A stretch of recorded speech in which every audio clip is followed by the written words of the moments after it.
ठीक, यहाँ पे टेम्परेचर लिया गया है और इधर हीट ले रखी है। ये 0 है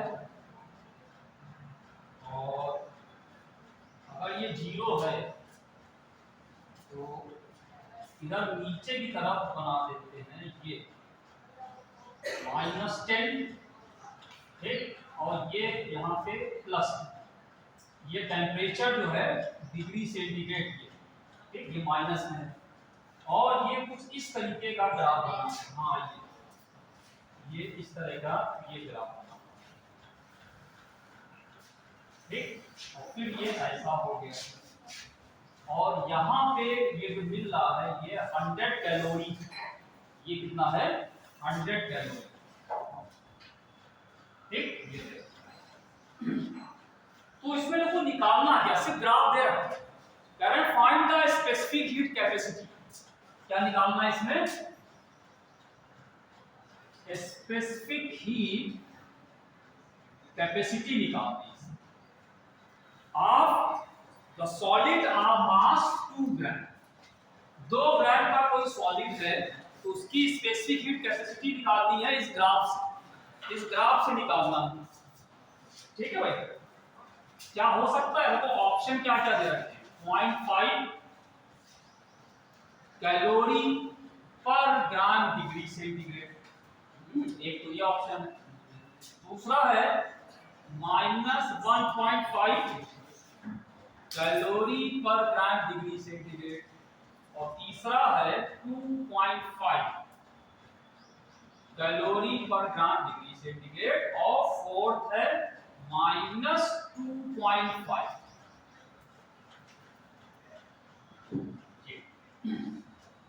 ये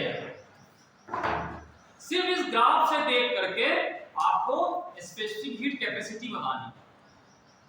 तुम लोग कौन पेपर है इसका, पेपर 7 को 7 पेपर है, हल तुम्हारा है, 2 लोग का है, बता सकते हो इसको देख करके। तो बहुत दिनों बाद नजर आया, मेरा चश्मा नया हुआ आएगा, हाँ दवाई लेने गए थे, एक दूध लेने गए थे,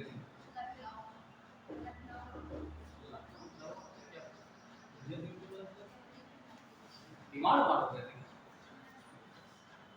चलो बताओ, ये क्या इस ग्राफ से देख करके स्पेसिफिक कैपेसिटी निकाल सकते हैं।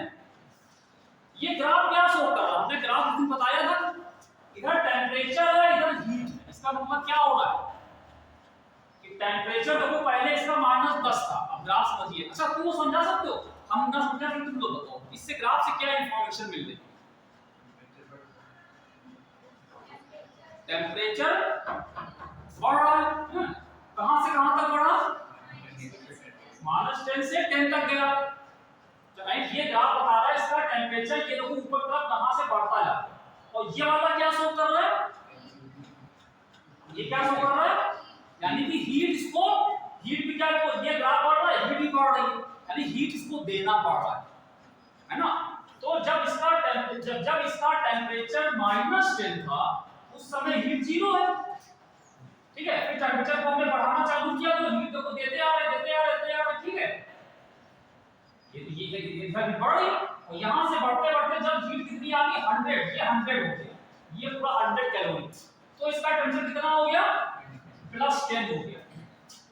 मतलब क्या हुआ, टेम्परेचर -10 डिग्री सेंटीग्रेड से +10 तक करने के लिए कितनी हीट देनी पड़ी, हीट कितनी देनी पड़ी 100 कैलोरी देनी पड़ी।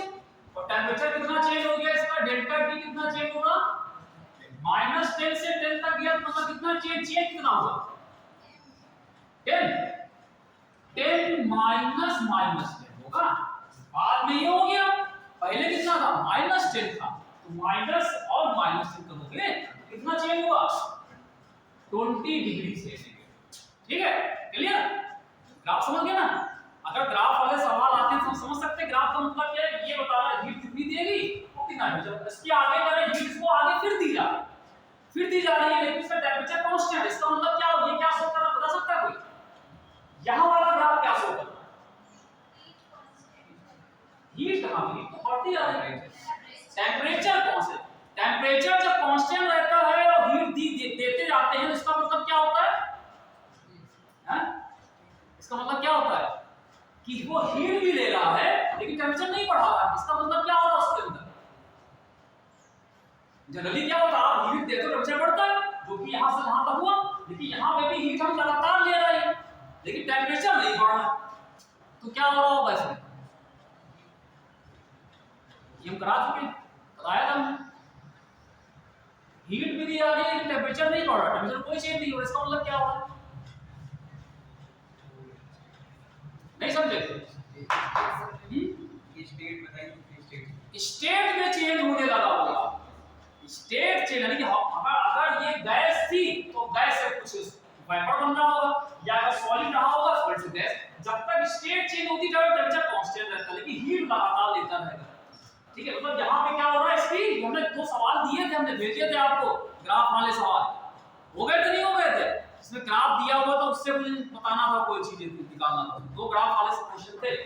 तो देखो हमने एक ग्राफ दिया था हमने आपको, तो यहां से इससे मतलब ही नहीं है, तो आपको जब यहां से यहां क्या हो रहा है, यहां की स्टेट चेंज हो रही है, जब स्टेट चेंज होगी तो यहां की जो हीट दी जाएगी वो Q बराबर ml होगी, और ml और L से मतलब ही नहीं, L की होती है लैटेंट हीट, लेकिन हमें क्या निकालना है, स्पेसिफिक हीट निकालनी है। तो स्पेसिफिक हीट का जरूरत पड़ती है टेंपरेचर बढ़ाना होता है। तो आप इन दो चीज Q और डेल्टा T से क्या स्पेसिफिक हीट निकाल सकते हो? क्या फॉर्मूला लगाएं? Q बराबर ms डेल्टा, Q हो गया 100, ठीक, M दे रखा है 2 ग्राम, ठीक, ms, और S निकालना है, डेल्टा T हो गया 20, इससे S निकालना है ना, क्लियर? तो इससे आप S निकाल सकते हो 100 अपॉन ये कितना 2 into 2, तो ये कैंसिल हो गया 10/4, 10/4 मतलब कितना आ गया 2.5 कैलोरी पर ग्राम। यूनिट देखना, कैलोरी ग्राम है, इसलिए हमने ग्राम को ग्राम ही रखकर केजी में कन्वर्ट नहीं किया, ठीक है? तो ये सवाल था इस तरह का। बाकी ग्राफ वाले क्वेश्चन हम आपको दे चुके हैं। अच्छा, उस दिन हम लोगों ने क्या बताया था आपको कि हीट ट्रांसफर कंडक्शन प्रोसेस हम समझा चुके हैं। कंडक्शन प्रोसेस हमने बताया था आपको, उस पे कुछ क्वेश्चंस अभी हम लोग डिस्कस करते हैं। क्या कोई फॉर्मूला बताया था उस दिन कंडक्शन प्रोसेस में? 3 तरीके का में होते हैं modes of transference of heat. Heat को एक जगह दूसरे जगह जाने के लिए 3 तरीके होते हैं, कौन कौन से? एक था कंडक्शन, दूसरा कन्वेक्शन और तीसरा रेडिएशन, ठीक है? 3 बताए थे। कंडक्शन वाले हमने आपको एक फार्मूला ही बताया था, और कंडक्शन हमने बताया ज्यादातर किसमें होता है, सॉलिड के केस। सॉलिड केस में जब हीट को एक जगह से दूसरे जगह पहुंचाना होगा तो वो हीट कंडक्शन प्रोसेस से आगे जाती है, ठीक? अच्छा, फार्मूला क्या बताया था, जल्दी बताओ, फार्मूला क्या बताया था? फार्मूला क्या था? अगर एक हम रॉड ले लें, ये रॉड ले लें, ये रॉड है, ठीक, अगर इसका ये देखो ये एरिया ऑफ क्रॉस सेक्शन, ये अगर आपसे कहें ये इसका एरिया क्रॉस सेक्शन ए है, और इसकी जो लंबाई है यहां से यहां तक ये लंबाई है L है, L कहते हैं या X कहते हैं, चलो जो भी मान लें, X मान लेते हैं, इसकी लंबाई है। और अगर इसको टेम्परेचर T1 रखते हैं, इसका T2 रखते हैं, तो यहां से जो ये हाइट को T1 को हमने माना हुआ है T2 से ज्यादा, ये हाई टेम्परेचर पे है, ये लो टेम्परेचर पे। जब हाई टेम्परेचर पे जो होगा तो हीट क्या होती है कंडक्शन में, ज्यादा से कम की तरफ फ्लो होगी, तो यहां से यहां हीट फ्लो करेगी, ठीक है? और पूरी रॉड एक ही जैसी है, तो एरिया सबका पूरा एक ही है, यहां भी एरिया एक ही होगा, ठीक है? तो यहां से यहां तक जो हीट गई, ठीक है, आपसे कहें यहां से यहां, अगर आपसे कहें डेल्टा टी समय लगा, तो डेल्टा टी टाइम में कितनी हीट यहां से यहां गई, उसका फार्मूला हमने बताया था, कोई बताएगा फार्मूला? डेल्टा टी टाइम में कितनी हीट ट्रांसफर हुई? Q बराबर K A T1 minus T2 upon X into delta T, ये बताया ना, याद है ना, जहां पे ए होता है इसका एरिया, T1 माइनस T2 दोनों का टेम्परेचर का डिफरेंस, ज्यादा वाले में से कम को माइनस कर दिया जाएगा, ठीक है। और x इन दोनों टेम्परेचर जो होते हैं इनके डिफरेंस लंबाई इनके बीच की दूरी, और डेल्टा टी कितना समय है, ये हीट ट्रांसफर, ठीक। जहां पे k क्या है, कांस्टेंट तो है, इस कांस्टेंट का नाम क्या है, कोफिशिएंट ऑफ थर्मल कंडक्टिविटी। और ये जो होता है ये जिस मटेरियल का ये बनी है रॉड उस पे डिपेंड है। आयरन की बनी होगी तो अलग होगा, कॉपर की है अलग होगा, या कोई धातु बनी है उसका अलग हो जाएगा, तो अलग अलग ये उसके मटेरियल पे डिपेंड करता है, ठीक है। अच्छा, यहां से एक चीज और अगर आपसे पूछे कि जो k है इसकी यूनिट क्या होनी चाहिए, ये सब डायरेक्शन हमने बता दिया था, k की यूनिट बताई थी हमने, अब निकाल सकते हो यहां से कितनी होगी, k बराबर यहां से कितना होगा, देखो k को ये q इधर रखा, नीचे a आ जाएगा और यहां पे T1 माइनस T2 आएगा और नीचे x आ जाएगा और डेल्टा t तो आएगा इस तरीके से, ठीक। अच्छा, अब देखो भाई q की यूनिट क्या होती, कैलोरी या जूल। अगर हम q को, ये q क्या हीट ही तो है, एनर्जी तो है, तो अगर इसको हम कहते हैं जूल में लिख लें, ठीक। एरिया की यूनिट क्या होती है, metre square, metre square, metre square हो जाएगा। टेम्परेचर की केल्विन या डिग्री सेंटीग्रेड, ठीक है, तो इसको अगर हम डिग्री सेंटीग्रेड चलो कह देते हैं, और ये x नीचे था, ये x को ऊपर कर दो, ऊपर कर दे, ये ऊपर कर दे, तो अब x क्या हो जाएगा, x की यूनिट ये भी मीटर में आएगा, ये मीटर। एक बचा यहाँ पे डेल्टा टी, टाइम, टाइम की यूनिट सेकेंड, ठीक। अब देखो भाई, तो इसको आप एक मीटर कैंसिल हो गया, तो ऊपर क्या आया यहाँ पे, joule per metre second degree centigrade या डिग्री केल्विन, ठीक। और एक चीज, जूल पर सेकेंड को क्या कहते हैं, जूल पर सेकेंड, जूल होगी एनर्जी अपॉन सेकेंड मतलब टाइम, एनर्जी अपॉन टाइम को क्या कहते हैं, power, rate of doing work, work किस रेट से हो रहा, ठीक है। तो जी इसको एक साथ अगर कर ले, जे अपॉन एस, उसको हम लोग क्या यूनिट होती थी, वॉट, जे अपॉन एस, है ना, तो ये वॉट पर मीटर डिग्री सेंटीग्रेड, ये इसकी यूनिट है, वॉट पर मीटर डिग्री सेंटीग्रेड, ठीक है, या वॉट पर मीटर डिग्री सेंटीग्रेड कर सकते हैं, या इसको कर सकते हो वॉट पर मीटर केल्विन, वॉट पर मीटर डिग्री सेंटीग्रेड या वॉट पर मीटर, ये इसकी यूनिट मानी जाए, ठीक है। तो ये फॉर्मूला होता है हीट कितने समय में यहां से यहां पहुंचे, ठीक, क्लियर। अच्छा, अब देखो ये एक चीज और यहां पे समझ लीजिए, अगर हम ये Q तो लिखा था, अगर हम इसको ऐसे लिख दें, एक फॉर्मूला और बना लेते हैं, Q upon delta T, delta T को इसके नीचे लिया तो क्या हो जाएगा, K A T1 minus T2 upon x, ठीक है। इसको तो कोई एक अलग नाम देते हैं, ये हो गया कि डेल्टा टी टाइम में यहां से कितनी हीट गई, Q, डेल्टा टी टाइम में, डेल्टा टी टाइम में हीट कितनी गई, Q, तो यूनिट टाइम में कितनी हीट जाएगी, Q बाई डेल्टा टी, ठीक, Q बाय, इसको कहते हैं rate of transfer of energy, Q लिखा, इसको कह देंगे, इसलिए क्या कहलाएगा, rate of transfer of heat, ठीक है। और इसको एक अलग से नाम देते हैं, rate of transfer of heat को हम लोग कहते हैं हीट करंट, या तो ये बोले या इसको कहते हैं हीट करंट, यानी हीट लगातार फ्लो करते, यूनिट टाइम में कितनी हीट आगे बढ़े, ठीक है। तो देखो अगर हीट पूछते हैं कितने समय पूछेगा, तो फॉर्मूला ये लगाओ, यहां डेल्टा टी आ जाएगा, और खाली रेट ऑफ हीट पूछे, रेट ऑफ ट्रांसफर, तो यहां डेल्टा टी लिखेगा, Q बाय, ठीक है। और इसी को हम हीट करंट कहते हैं। कहो इसको हीट करंट क्यों कहा गया, करंट क्यों, करंट शब्द को लगाया, करंट मतलब होता है कोई चीज जब लगातार फ्लो हो बल्ब, पंखे चल रहे हैं, ट्यूबलाइट जल रही, सब चल रहा है, ठीक है। तो वो करंट है। और करंट कैसे निकालते हैं, आपको ये सेकेंड ईयर की चीजें हैं, 12 में पढ़ा जाता है, लेकिन थोड़ा बहुत आपने पढ़े से थोड़ा हाई स्कूल लेवल में पढ़ा होगा। करंट को कैसे निकालते हैं, करंट का फॉर्मूला क्या होता है, करंट का फॉर्मूला क्या होता है, आई से कहते हैं करंट बराबर क्या होता है, dq अपॉन dt, या इसको q अपॉन t करें, charge upon time. Unit time में कितना चार्ज फ्लो करता है वो करंट, देखो वही चीज है, यूनिट टाइम में कितनी हीट फ्लो, ये था यूनिट टाइम में कितना चार्ज फ्लो करता था, इसलिए इसको करंट कहते हैं, इलेक्ट्रिक करंट थी वो।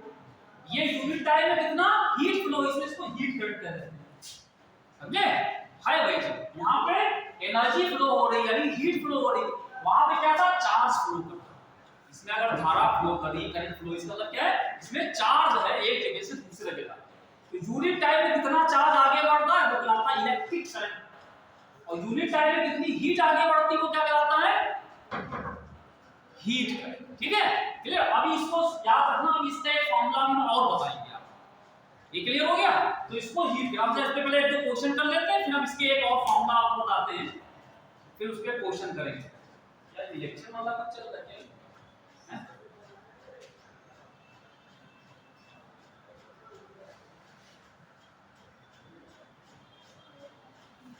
ये यहाँ पे क्यों लिखा था, इसी को dq by dt भी करते हैं, dq by dt क्या चीज है, ऐसे ठीक वही चीज है, dq by dt भी। देखो एक सवाल दिया था, unit of thermal conductivity, unit of thermal conductivity is, unit of thermal conductivity is क्या होगी, ये पूछा गया है। थर्मल कंडक्टिविटी की यूनिट क्या है, ऑप्शन देखो क्या क्या लिखे हुए, ऑप्शन लिखे हैं, एक ऑप्शन लिखा हुआ है यहाँ पे पहला Wm k माइनस, दूसरा ऑप्शन है Wm माइनस 1 k माइनस, तीसरा ऑप्शन है जूल m k माइनस, और एक है fourth option joule m minus 1 k minus. m minus में बताओ कौन सा सही, m का मतलब क्या है, मीटर, ठीक है, w का मतलब क्या है, वॉट, तो कौन सा सही है बताओ, कौन सा सही है, यूनिट ऑफ थर्मल कंडक्टिविटी के लिए यहां पे निकाली है, इसमें से कौन सा सही है, हैं, सेकंड, कौन सा होगा, अगर आप इसमें निकालते हो जूल में, जब जूल में निकालोगे ऐसे ये वाला, तो जूल में अगर आप निकालोगे तो जूल के साथ सेकंड भी आना चाहिए, यहाँ सेकंड तो कहीं दिखाई नहीं, टाइम से हटा दे, इसका जूल वाला नहीं हो सकता है कि नहीं, इसका मतलब हम बचा क्या, इन दो को देते वॉट वाला, क्योंकि जूल अपॉन टाइम को वॉट में कर दिया गया है, तो कौन सा आएगा, देखो वॉट पर मीटर केल्विन हो सकता है, ये तो कौन सा सही होगा, वॉट पर मीटर, ये केल्विन -2 है, ये नहीं हो सकता, वॉट पर वोल्ट आएगा, पर नहीं, इसमें वॉट पर मीटर केल्विन, ऑप्शन गलत है क्या,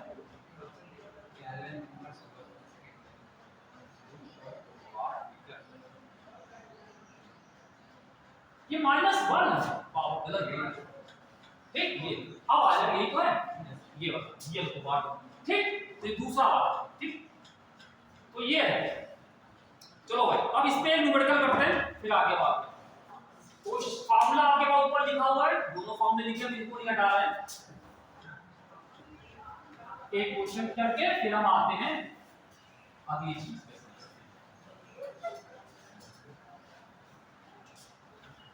ये डायग्राम बना इसकी हेल्प लेनी पड़ जाती है।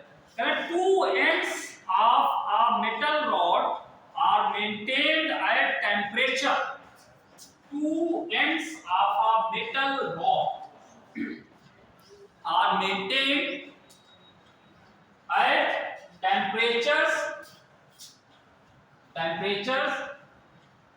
100 degree centigrade and 110 degree centigrade. Two ends of a metal rod are maintained at temperature 100 degree centigrade और 110 degree centigrade, ठीक है। उसके बाद एक फुल स्टॉप लगा दें, फिर लिखा है the rate flow in the rod is found to be ये 4.0 जूल पर सेकेंड। तो कुछ चीजें यूनिट देख के पता लग जाता है क्या। Current the rate of heat flow in the rod is found to be 4.0 joule per second. मतलब जो रॉड है उसमें जो हीट फ्लो कर रही है उसकी जो रेट है, किस रेट से हीट फ्लो कर रही है वो 4 जूल पर सेकेंड। ठीक है। फिर कह रहे हैं if the ends are maintained at temperatures ये 200 डिग्री सेंटीग्रेड एंड 210 डिग्री से। If the ends are maintained at temperature 200 degree centigrade and 210 degree centigrade, the rate of heat flow will be। तो पूछ रहे हैं रेट ऑफ हीट फ्लो कितना हो जाएगा। The rate of heat flow will be, पहला option है 44.0 joule per second, दूसरा ऑप्शन है 16.8 जूल पर सेकेंड, तीसरा ऑप्शन है 8.0 जूल पर सेकेंड और फोर्थ ऑप्शन है 4.0 जूल पर सेकेंड। ये है भैया सब। देखो जैसे ये दिया हुआ है, आप सामने वो बना हुआ है, हमने डायग्राम बनाया। कह रहे हैं एक रॉड है, उसके दो सिरे मेटल की रॉड है। ठीक है। दोनों सिरों के टेम्परेचर जो है, एक को कर दिया गया है 100 या 110 एक को मान लो, और दूसरे को कह दिया गया है 100। ये रखा गया दो टेम्परेचर। ठीक है। जब इसको 110 पर रख देंगे, इसको 100, तो जो यहां से हीट ट्रांसफर होगी तब करंट क्या कह रहे हैं, रेट ऑफ हीट नहीं कह रहे हैं, रेट ऑफ हीट फ्लो कितनी है 4 है, इतनी रेट से फ्लो कर दी। इसका क्या दे रखा है Q की Q/T, ये क्या दे रखा है Q/T, यानी ये दे रखा है। ठीक है, चलो क्लियर, अच्छी बात है। फिर कह रहे हैं अगर इसके जो एंड्स हैं, इनके सिरे जो हैं, अगर इनको हम टेम्परेचर चेंज करते हैं, चेंज करने मतलब अगर इसको 210 कर दें और इसको 200 कर दें, टेम्परेचर को अलग अलग कर दें, तो हीट का ट्रांसफर तब कितनी रेट होगी, तब रेट कितनी होगी बताओ, क्या किया, कैसे लगा। देखो रॉड एक ही है, तो जब रॉड एक ही होगी तो इस ये फॉर्मूला लगेगा आपके सामने, लिखा फॉर्मूला कि dQ/dt वाला फॉर्मूला जो लिखा हुआ है ये आपको लगा दो, यानी कि K T1 - T2x ये लगेगा। अब जब रॉड दोनों केस में एक ही है तो क्या क्या सेम रहेगा, K सेम रहेगा, एरिया भी वही रहेगा, दूरी x भी वही रहेगी, टेम्परेचर तो चेंज हो रहा है कि नहीं। इसका मतलब ये चीज तो पूरी वही आ गई, बचा क्या खाली ये वाला चेंज हो रहा है। तो पहले केस में डेल्टा टी कितना है, पहले कितना है, कितना 210, पहले केस में डेल्टा टी 210 कहां से आ गया, 110 पहले एक सिरा था, 100 का कितना डेल्टा टी कितना आ रहा है 10 होगा। कुछ और समझ लोगे भाई, ये T1 टेम्परेचर, T1 यानी तो हो गया 110, दूसरा 100 हो गया, ज्यादा से कम फ्लो करेगी तो डिफरेंस कितना आएगा, पहले केस में 10 आएगा। तो जब इसको 10 रखा गया तो कह रहे हैं हीट रेट कितनी हो रही है, रेट कितनी हो रही है इसकी 4 आ रही। बाद में क्या कह रहे हैं, बाद में क्या कह रहे हैं K A ये तो वही रहा, लेकिन बाद में क्या कह रहे हैं टेंपरेचर डिफरेंस कितना आया 210 था, बाद में 200 हो गया तो कितना चेंज हो डेल्टा टी, फिर 10, तो फिर 10 ही तो रहा, तो ये फिर से 10 आ गया। तो अब ये कह रहे हैं Q/T कितना आएगा, ये बताना है कितना आएगा, कितना आएगा बताओ,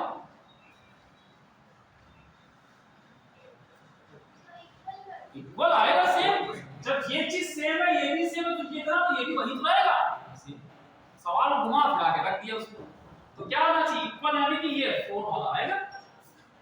ठीक है, कुछ कर नहीं रहा इसमें कुछ करना ही नहीं, समझ हो गया, क्लियर हो गया? ठीक,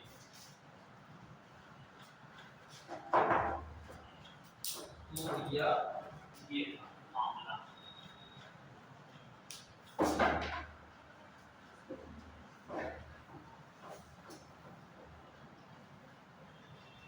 Q by T लिखो या dQ by dt लिखो, एक ही, ठीक है।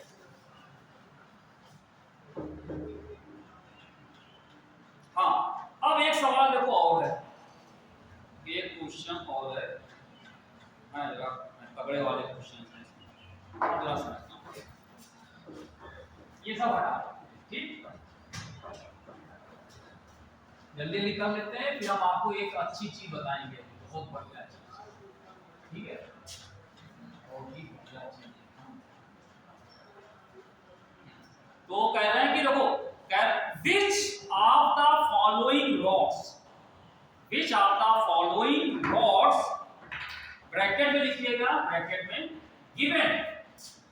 given radius r and length l, फिर ब्रैकेट बंद कर, given radius है r और लेंथ है l, ठीक, ब्रैकेट बंद कर दीजिए, each made of the same material, which of the following rods के बाद लिखा हुआ ब्रैकेट लगा हुआ है, given radius r and length, फिर ब्रैकेट बंद है, फिर लिखा है each made of the same material and whose ends are maintained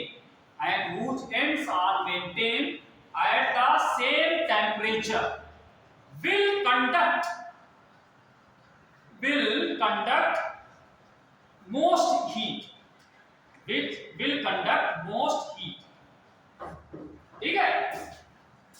क्या क्या दे रखा देखो, अभी हम पहले लिख लो समझा, इसका मतलब है, एक बार लिखा हुआ है r बराबर r0 और l बराबर l, ठीक, दूसरा दे रखा है r की वैल्यू हो गई 2r0 और l की वैल्यू l0 ही रही, तीसरा कह रहा है कि r बराबर r0 और l की वैल्यू 2l0 हो गया, और फोर्थ जो ऑप्शन है वो कह रहा है कि r बराबर हो गया 2r0 और l बराबर 2l। हाँ, which of the following rods each made of the same material and whose ends are maintained at the same temperature will conduct most heat, ठीक है, मतलब ये कह रहे हैं हमारे पास रॉड्स हैं, ठीक है, रॉड्स हैं जिसमें से देखो ब्रैकेट लिखा है रेडियस r, मतलब ये रॉड किस तरीके की बनी होगी, ये रॉड होगी और ये इसका जो क्रॉस सेक्शन है वो सर्कुलर होगा, और इसकी ये जो रेडियस है ये r है और लंबाई को l, इस तरह की रॉड, मतलब एक सिलेंडर टाइप की रॉड है जिसका एरिया क्रॉस सेक्शन r हो गया, l ये, तो ये चार तरह की रॉड है, कहना ये चार जरूरी है कि एक को अगर रेडियस को r0 ले ले, लंबाई को l0 ले ले, दूसरा कह रहे हैं कि रेडियस को 2r0 कर दिया, लंबाई हो गई l0 रखी, तीसरे की रेडियस को वही r0 रखी लेकिन लंबाई को डबल कर दिया, चौथे में क्या किया, रेडियस और लंबाई दोनों डबल कर दिया, तो चारों में से किसमें हीट ज्यादा फ्लो करेगी, और चारों का मटेरियल सेम है, तो सॉरी क्या थर्मल कंडक्टिविटी सेम है, लिखा ये लिखा है इसमें कि ईच रॉड जो है each made of the same material, चारों जो रॉड बनी होगी चारों की सेम मटेरियल की बनी होगी, जब सेम मटेरियल की होगी तो क्या होगा, केस आपका सेम हो जाएगा। अब इसमें चारों में क्या बदल रहा है, रेडियस बदल रही है और लंबाई बदल रही है, इसका मतलब ये लंबाई x बदल रही है, और रेडियस से क्या बदलेगा, एरिया a बदलेगा, ये तो बदल रहा है, और साथ में ये भी कह रहे हैं कि दोनों को सेम टेम्परेचर पे रखा गया है चारों को, इसका मतलब अगर इसका टेम्परेचर T1 है तो चारों का T1 T2 रहे, डेल्टा T सेम होगा, ठीक है, तो क्या क्या सेम है इसमें देखो, K सेम है, ये डेल्टा T ये सेम है, और कह रहे किसमें ज्यादा हीट फ्लो करेगी, तो आप रेट निकाल लो, चाहे जिसमें रेट ज्यादा होगी या डेल्टा T को भी सेम रखो चाहे, ठीक है, ये भी सेम हो गया, तो बचा कैसे, बदल क्या रहा, ये सेम हो गया, खाली A बदल रहा है और x बदल रहा है, ये बदल रहा है, ठीक, और यहाँ पे Q अपार्ट अगर हम डेल्टा T कर दे ये निकालना है, ये सबका सेम है, बराबर है, ठीक है, आप रेट निकाल लो चाहे Q मतलब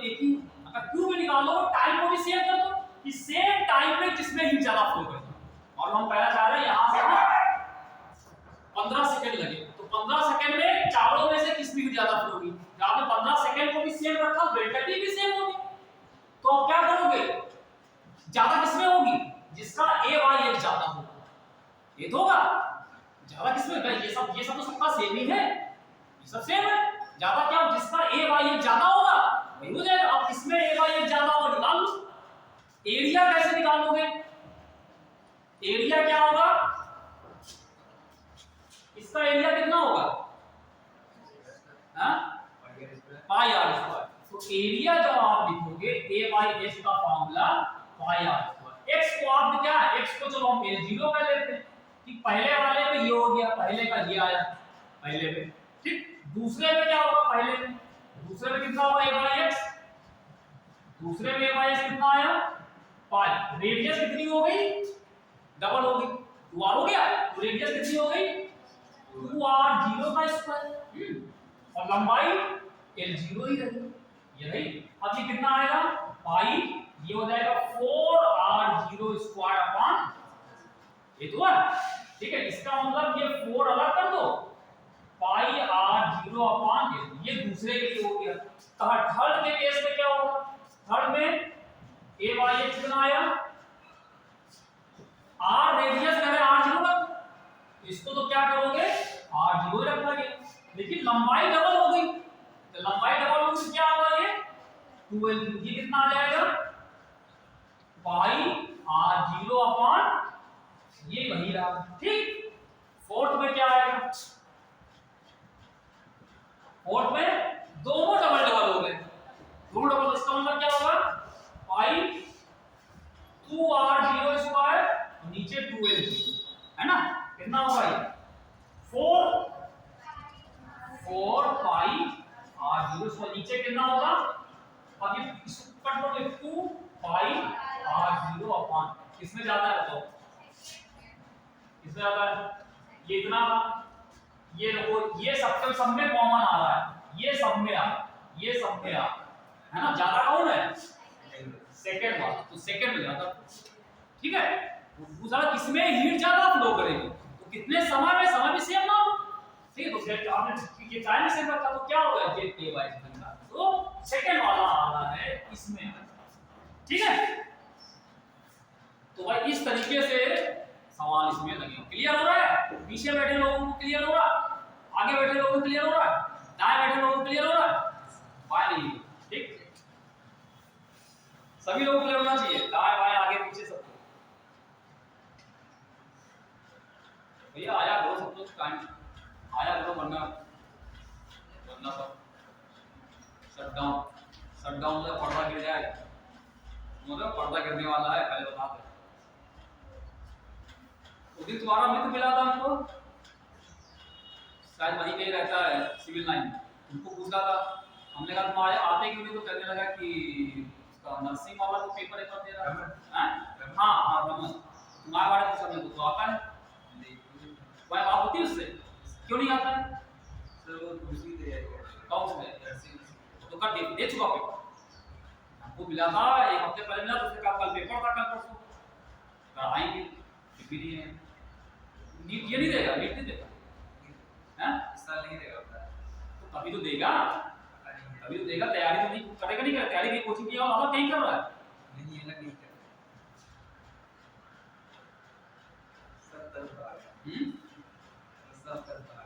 सब क्या है? एसएससी की और वो भी दे रहे हैं, एसएससी की एग्जाम होते हैं वो है, वो भी दे रहे हैं, जो एमटीएस के वैसे। चलो अच्छा, तो भाई अब ये है, तुम लोग डिसाइड करो क्या करना है भाई। बता रहा है, आओगे तो अच्छी बात, नहीं आओगे तो भी अच्छी बात है, ठीक है। आओगे तो अच्छी, नहीं आओगे तो भी अच्छी बात है, कोई ऐसी प्रॉब्लम नहीं। लेकिन जिसको जरूरत है उसका नुकसान, जो जरूरत है, जो चाहते हैं सीरियस है, जिस लोगों को आते हैं, डेली आते हैं, रेगुलर आते हैं, वो चाहते हैं कि वो चलता रहे, उनका नुकसान। एक सवाल है, a cylindrical rod having temperature T1 and T2 at its ends, ऐसे मालूम सिलिंड्रिकल रॉड्स है जिसके cylindrical rods having temperatures T1 and T2 at its ends, एक सिलेंडर रॉड है जिसके एंड्स पे टेंपरेचर एक का T1 है एक का T2 है। ठीक है ना, the rate of flow of heat is Q1। इसमें जो रेट ऑफ फ्लो है हीट का यहाँ पे वो Q1 कैलोरी पर सेकंड। ये हीट जो इसमें फ्लो हो रही है वो Q1 कैलोरी पर सेकंड। जब टेंपरेचर T1 T2 रखा गया इसमें से जो हीट फ्लो हो रही थी वो Q1 कैलोरी पर सेकंड। ठीक है, फिर कह रहे हैं अगर इस रॉड में कह रहे हैं if all the linear dimensions are double, if all the linear dimensions are double, keeping temperature constant, then the rate of flow of heat Q2 will be। तो Q2 निकालना है, पहले Q1 था बाद में हमको Q2 निकालना है। ये कब निकालना है? जब इस रॉड की सारी डायमेंशन को डबल करो। डायमेंशन समझते हो? डायमेंशन मतलब अगर जो लंबाई L थी तो 2L कर, और अगर रेडियस R थी तो सिलेंड्रिकल रॉड है ना, सिलेंड्रिकल तो रेडियस को 2R कर दिया जाए तो अब हीट का जो रेट कितनी हो जाएगी ये बताना है। ठीक, temperature constant if all the linear dimensions are double, BOUBLED, keeping temperature constant, then rate of flow of heat Q2 will be। तो रेट ऑफ फ्लो कितना हो जाएगा? देखो पहला ऑप्शन दे रखा है 4Q1, दूसरा ऑप्शन 2Q1, तीसरा ऑप्शन Q1/4 और फोर्थ है Q1/, बताओ कौन सा सही है?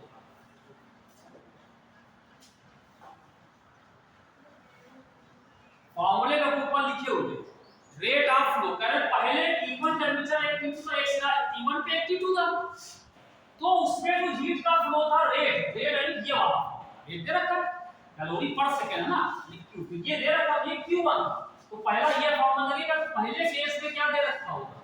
Q1 बराबर K T1 - T2/x ये दे रखा पहले। ठीक, सेकंड में क्या कर रहे हैं कि टेंपरेचर वही रखा गया, ठीक है, लेकिन इसकी जो डायमेंशन थी वो दुगनी कर दी, यानी जो लंबाई थी L से 2L हो जाएगी। और क्योंकि सिलेंडरिकल है ना, ये पढ़िए पहला सेंटेंस ये सिलेंडरिकल है, यानी इसकी जो रेडियस है वो 2R, तो क्या होगा? लेकिन क्या K बदलेगा? K बदलेगा? K नहीं, क्योंकि वही है ना, खाली लंबाई चौड़ाई बढ़ाई गई, पदार्थ तो वही रहा, मटेरियल तो वही रहा, इसका मतलब K विल बी सेम। तो K तो क्या सेम रहा? K सेम रहा और ये सेम रहा, फिर वही चीज A/x बदलना है, A/, ठीक है। तो देखो पहले केस में क्या था? पहले वाला फॉर्मूला ये Q1 लगा ना, आप K को ऐसे रखा, T1 - A कितना होगा पहले केस में? πr² x को मान लो L मान लेते हैं, ये पहले था सिलेंडर का पहले एरिया कितना होगा? πr²। सेकंड केस में रेडियस क्या ये 2R हो गया, लंबाई कितनी हो गई?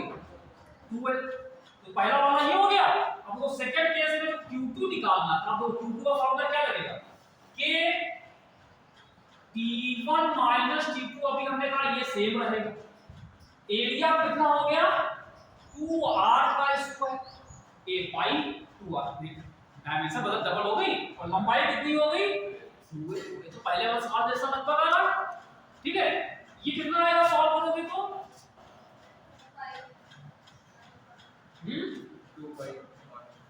2 नहीं, ये 4 हो जाएगा, 2 से डिवाइड होगा, है ना, तो 4πr²/2L, ये 2 से इसको कैंसिल कर दिया, ठीक है। तो कितना आ जाएगा?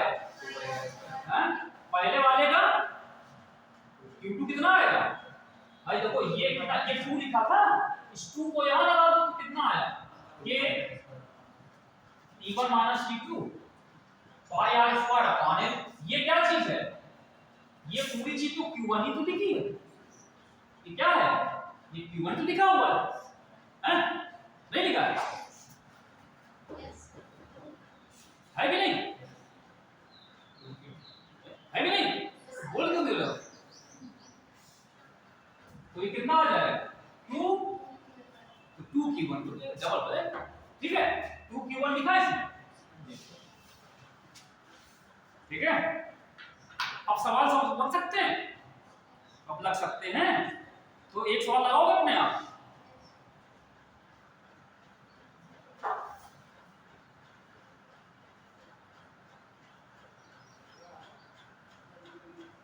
एक सवाल लगा के दिखाओ जाने, चैलेंज, एक हम आप लोगों को चैलेंज दें, ठीक, एक्सेप्ट माय चैलेंज, एक चैलेंज को आपको एक्सेप्ट करो और एक सवाल लगा के, फिर हम आपको अगली चीज बताएं,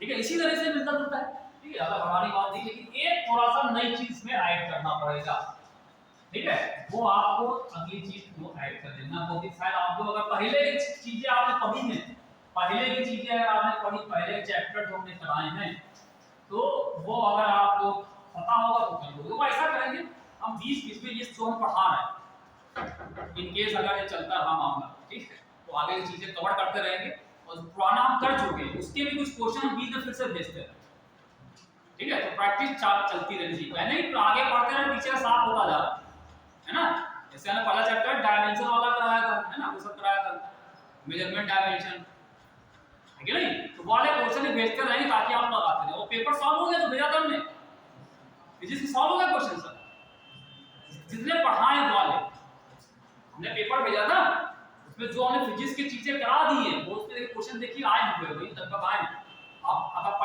पेजेस देखो, पलट के देखोगे, हमने तो आपको क्वेश्चन कराए थे, उसमें कई क्वेश्चन उसमें के वही हैं, देखे वो पहले लगा, हां वो पेपर पहले लगा दिया, तुम तो दिखा, तुमने बताया था, बाकी लोग लगाया, तो वो लगाइए पेपर, हमने इसलिए भेजा, लगाने के लिए भेजा, तो लगाए लेक्चर अब तक कब लग जाना चाहिए था, साथ तो पेपर है, लग जाना चाहिए था अब तक, वाह, बहुत ही सुस्त है, सुस्त मामला है, टेंशन कोई नहीं है, टेंशन नहीं, टेंशन लोगे तभी कर पाओगे, बिना टेंशन के एग्जाम क्लियर नहीं कर पाओगे, खाली पानी पीते रहो, पानी पीते रहो, पानी पीते रहो, उससे नहीं काम चलेगा, पानी पियो बस और बैठ रहो यहाँ पे, हंसते रहो, मुस्कुराते रहो, उससे काम नहीं चलेगा, पानी पियो, टेंशन भी लो, हाँ, खूब खाओ, खूब पियो, लेकिन टेंशन साथ में लेकर होनी चाहिए, टेंशन किस बात की, पढ़ने की, हमें ये करना है, सवाल लगाने हैं, तभी कर पाओ, खाते पीते भी रहो, साथ में स्वास्थ्य का ध्यान रखो, ये नहीं कि खाली टेंशन ले रहे हैं, खा पी रहे हैं, टेंशन में मन नहीं लगा खाने में, और कह रहे हैं cylindrical metallic rod, a cylindrical metallic rod in thermal contact with two reservoirs, a cylindrical metallic rod in thermal contact with two reservoirs of heat, reservoirs हमने बताया था, with two reservoirs of heat at its two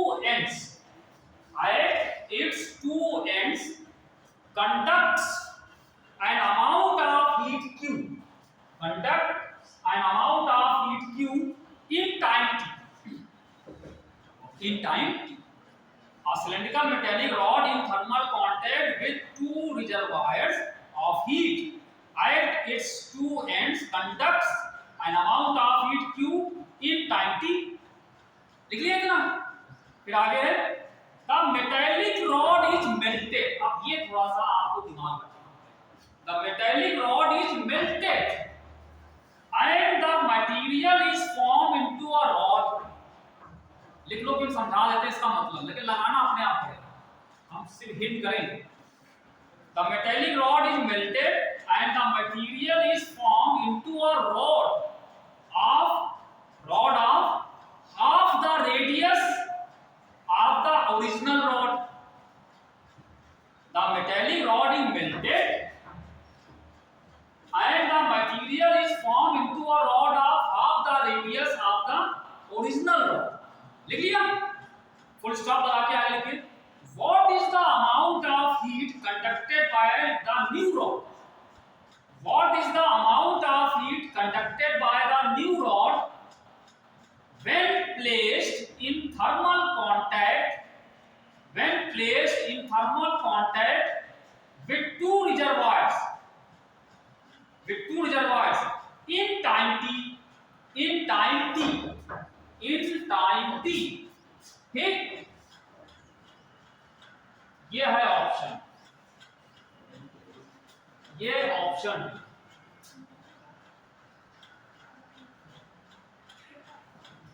ये सवाल समझे?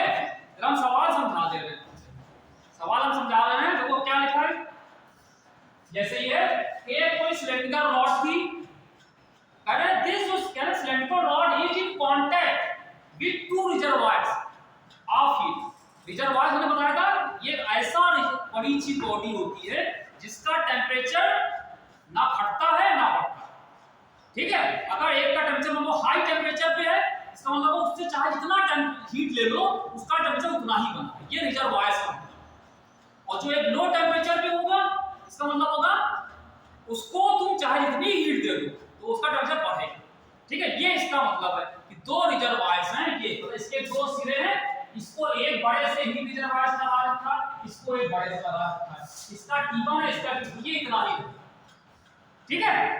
और ये क्या करता है, मेटेलिक जो रॉड थी ये हीट क्यू यहां से यहां तक क्यू अमाउंट की हीट कंडक्ट करता है कितने समय में, टी टाइम में ये यहां से यहां तक क्यू हीट को कंडक्ट कर रहा है, ठीक। पहला को नया नहीं, क्लियर हो गया कि मतलब एक सिरा इसका T1 का रखा गया, एक को T2 पे, तो ये यहां से यहां तक टी समय में क्यू हीट भेज देता, कंडक्ट करता है, यानी कि ये टाइम हो गया T, डेल्टा T हो गया T10, हीट हो गई T1 T2 हो गए, K/X जो भी होगा वो इसमें कुल लंबाई होती है, ठीक है।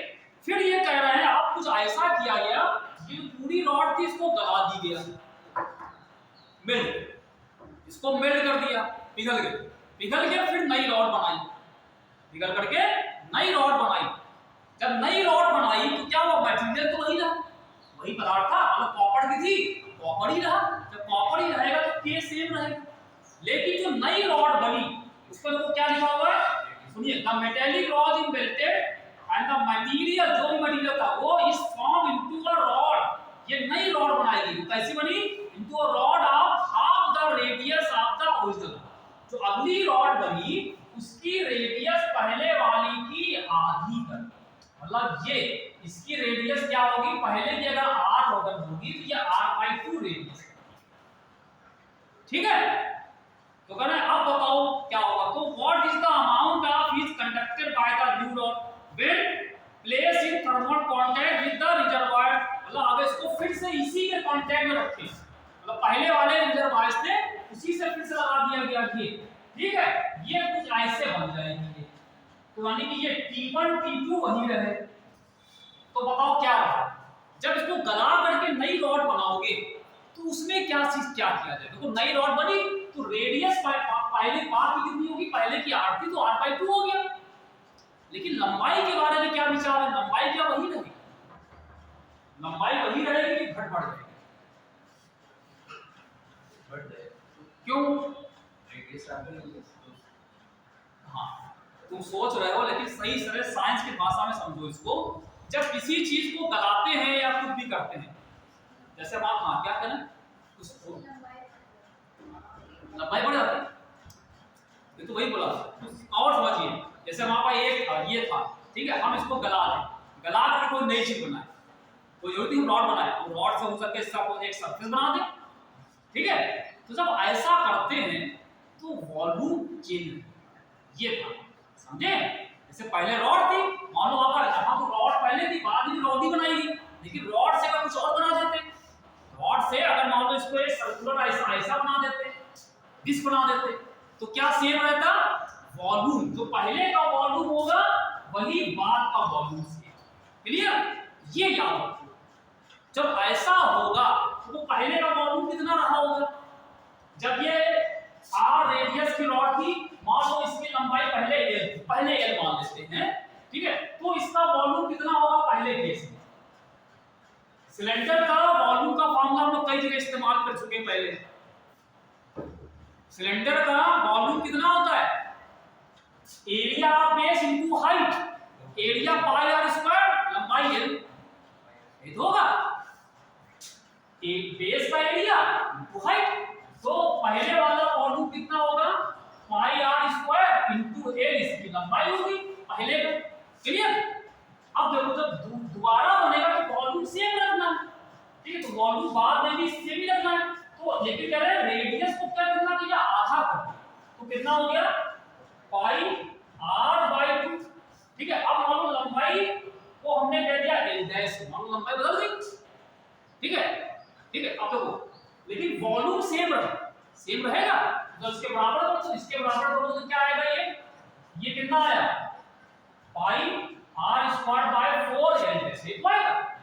तो जब यहां पे रखोगे पाई r square by 4l dash, देखो ये पाई r स्क्वायर है, तो यहां पे क्या ये चीज कम हो रही है, तो कम करने के लिए लंबाई को बढ़ाना, अब और लंबाई बढ़ाएं, ये दोनों बराबर कर देते हैं, ये पाई r स्क्वायर तो सेम रहा ये चीज, ठीक, यहां पे l था, तो ये यहां पे कितना आ जाएगा, ये यहां पे ये l, यानी कि इसका मतलब अब आप यहां से निकालोगे, तो अगर ये पहले यहां से अगर l डैश निकालें तो l डैश कितना आएगा, यहां से पाई r स्क्वायर कैंसिल हो गया, तो l डैश बराबर कितना आएगा, l डैश बराबर 4l, यानी कि अब लंबाई पहले की लंबाई की 4 गुनी करनी पड़ेगी, तभी वॉल्यूम सेम, ठीक है, इसलिए लंबाई बढ़ गई, समझे। ये नहीं कहोगे कि वो मेल्ट हो गया पतला हो गया तो बढ़ गया, वॉल्यूम सेम रहा, वॉल्यूम दोनों तरफ का सेम रहा, तो एरिया तो ये आधा हो गया, एरिया इसका कितना, एरिया 1/4 हो गया, तो लंबाई 4 गुनी, एरिया ये पाई r स्क्वायर बाय 4 हो गया, एरिया आधा 1/4 होगा, तो लंबाई कितनी होनी चाहिए, 4 गुनी, तो लंबाई 4 गुनी, ठीक है। तो 12 बाई लंबाई कितनी होगी, 4 है। तो आप देखो पहले केस में क्या था, पहले केस में t टाइम में कितनी हीट फ्लो हुई, एरिया पहले कितना था, पाई r स्क्वायर, ठीक, लंबाई को हमने l मान लिया, t1 t2 को चलो हम सेम टेंपरेचर सेम रखें, टेंपरेचर चलो t1 t2 रखते हैं, t1 t2 कितना आ गया, क्या दिया क्या था इसमें,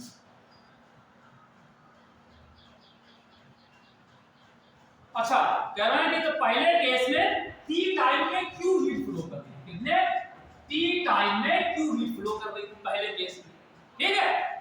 तो दूसरे बार क्या आ जाएगा, सेकंड टाइम हम दूसरे साइड में हीट हो गई, निकालनी थी दूसरी कितनी निकालनी है, कि नई हीट निकालनी, ठीक है, तो नई what the amount of heat conducted, ठीक, तो वो मान लो q डैश हो गया, देखो k वही रहा, ठीक, रेडियस कितनी होगी बाद में, आधी हो गई, तो इसको r/2 कर दिया गया, तो लंबाई अभी आपने निकाला, लंबाई कितनी होगी 4 है, तो लंबाई को आप यहां कर दोगे 4l, और t1 t2 वही रहेगा, और समय वही पूछ रहा है, समय वही पूछना है, क्लियर। पहले ये तो सवाल हमने कर दिया, हमने कहा तुम लोग करोगे, ये तो अरे अब गलती सुधारेंगे, अगला सवाल तुम करोगे, ठीक है, गलती हमसे हो गई तो गलती सुधारी, तो अब इन दोनों सॉल्व क्यू डैश निकाल सकते हो, निकल आएगा क्यू डैश, क्या करोगे, क्यू ये क्यू और टी ये रखे थे उसमें, ठीक है, तो ये निकालना है, क्यू डैश निकल आएगा, ये के पाई ये पाई 4 हो गया, स्क्वायर रूट 4 आ जाएगा, और ये 4 नीचे मल्टीप्लाई होगा, 4 into 4l, t1 t2 t, ये आ गया। अब बताओ क्या करें, देखो ये पूरी चीज यहां पे आ गई, के पाई r स्क्वायर पूरा वही आ गया, तो ये किसके बराबर है, q, q तो आ गया, q by 16 आ गया, ठीक है, तो q by 16, या ये ना करते आप दोनों को डिवाइड करता भी अलग, जब डिवाइड करते तो ये कट जाता, ठीक है, लेकिन ये सवाल भैया गलती से हमसे हो गया, अब इसकी गलती हम सुधारेंगे, अगला सवाल अगला सवाल ऐसा है, अगला सवाल कर लोगे अपने आप, हम और कुछ बता दें, हम भेज दें कर लेना सवाल, ठीक है, हम बता रहे हैं तो क्या है, वो एक सवाल हम बोल दे रहे हैं, लिखे बोल दे के करना होगा, कह रहे हैं समझ लीजिए ध्यान से, लिखियो नहीं समझ लीजिए, कह रहे हैं a slab of stone with area 0.6 meter square and thickness 0.1 meter is exposed on the lower surface to steam at 100 degree C, मतलब कह रहे हैं एक स्लैब है, ठीक है, जैसे कुछ स्लैब टाइप का बना होगा, और जिसका जो एरिया है और थिकनेस, दो चीज दे रखी है, एक स्लैब समझते ना, एक क्यूब टाइप का ऐसे कह रहे इसकी थिकनेस ये दे रखी है और इसका जो एरिया है ये दे रखा है, ठीक, ये दो चीज दे रखी है।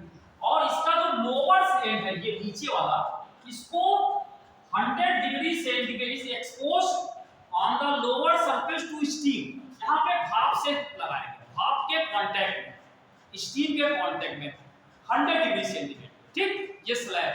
और इसकी एरिया यहाँ पे दे रखा है कितना, 0.36 मीटर स्क्वायर, और इसकी थिकनेस है 0.1 मीटर। ये दो चीज दे रखा है, एरिया दे रखा है, उसकी थिकनेस x दे रखा है।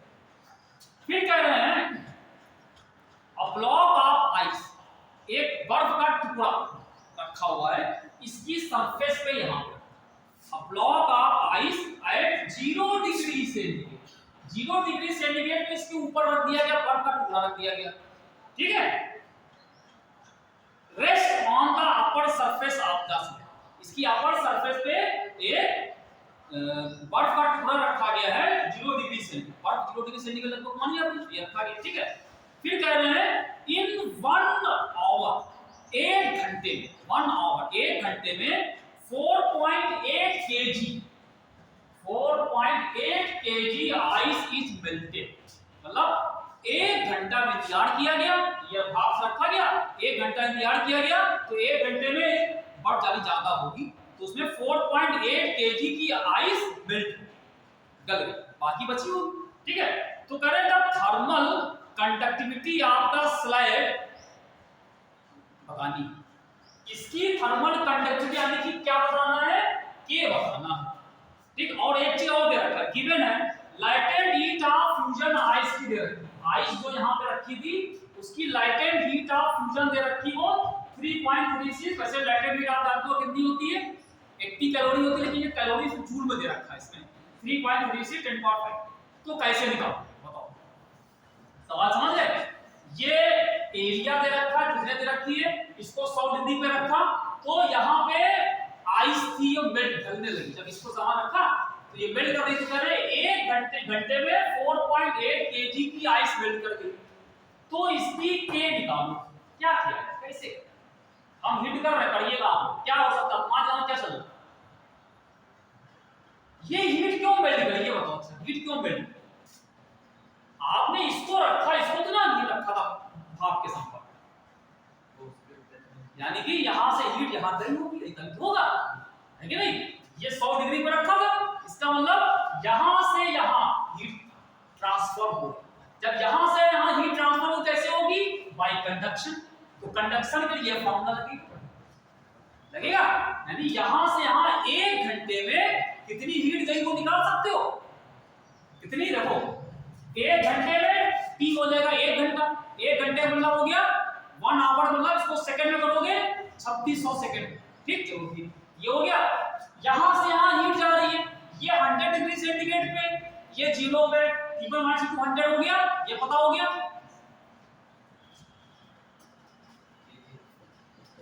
A/S, एरिया दे रखा है, x भी दे रखा है, ये दे रखा है, k निकालना, k को k मान, तो ये पता हो गया, तो यहां से यहां कितनी हीट गई वो निकल गई।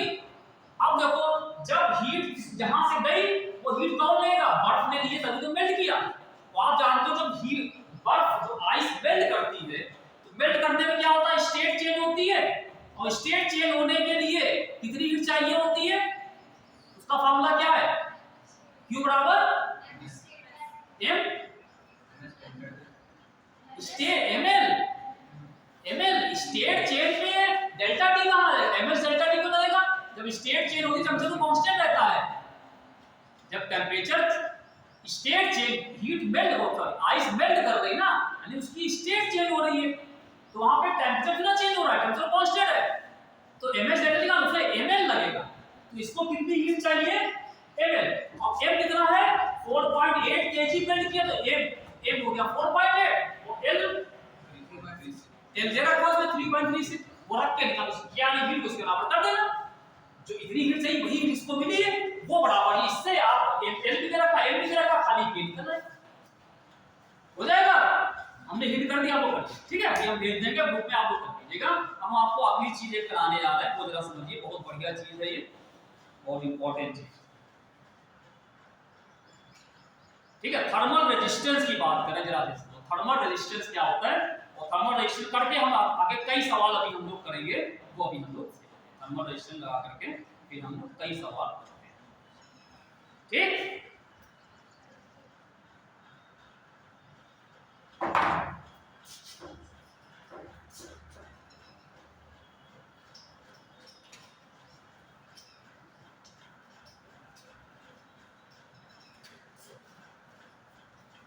आज का थोड़ा सा रुक जाना तुम लोग, ठीक है, थर्मल रेजिस्टेंस थोड़ा सा निकाल देते हैं सही से, इसके क्वेश्चन काफी हैं तो वो कर लेना, ठीक है।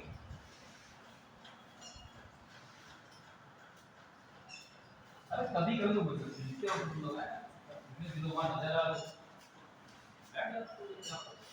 थर्मल रेजिस्टेंस की बात, थर्मल रेजिस्टेंस,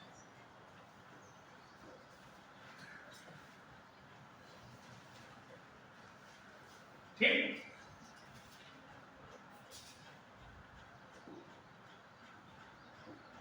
अभी हम लोगों ने हीट करंट की बात की, हीट करंट हमने क्या लिखा था, इसको H से लिखते हैं Q अपॉन T, लिखा था, और उसका फॉर्मूला क्या निकाला था हम लोगों ने, H